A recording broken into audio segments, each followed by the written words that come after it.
Я сейчас нахожусь в нирване, завтра, может быть, в суете. Залечила душевные раны, путешествуя в пустоте.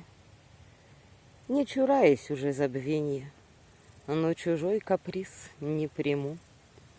Отпустила мысли, поверьте, я теперь у них не в плену. Только, может, при встрече шумной соберутся, как стайка печук. Надоело, поверьте, быть умной. Среди белых ищу подруг.